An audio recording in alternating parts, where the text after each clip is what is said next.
question on sentencing I have has to do with the number of people that a defendant may bring into the courtroom at sentencing to show support.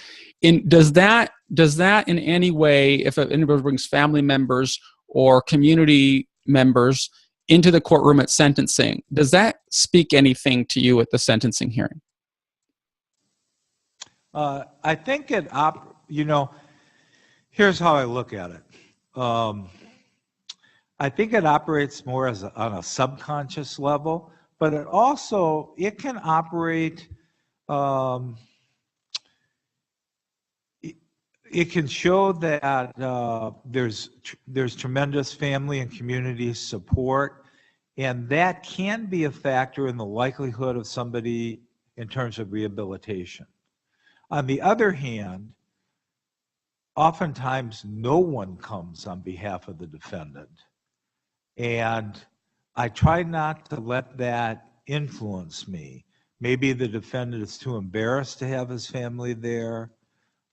They just don't want them there. They don't want to put their children through the pain.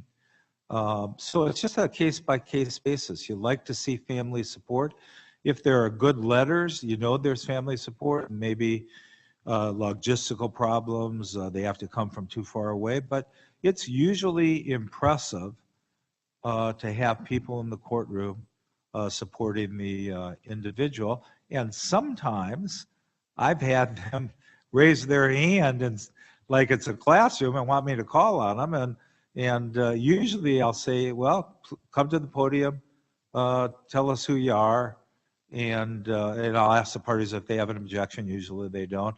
And I'll actually take, kind of allocution from a non-defendant because they came a long ways and they have something to say. And, I've been impressed by employers that come where the defendant has made full disclosure to the employer. They know that there's going to be a 10-year mandatory minimum, for example, but they want to come and assure me that even when the person gets out, there'll be a job there waiting for them because they think so highly of them. So having former employers there, current employers, family members, show us support. I think the literature is pretty clear that the more support somebody has, the greater likelihood there is that they'll be rehabilitated. So I think that can be helpful. On the other hand, in white-collar cases, when you have, 100 people in the courtroom supporting a white-collar defendant, and they've written letters saying they didn't really think what he did was that bad, and, he's really a great guy and all, it can backfire a little bit too. So I think, the defendant and the lawyer have to use some judgment about how many people should be there.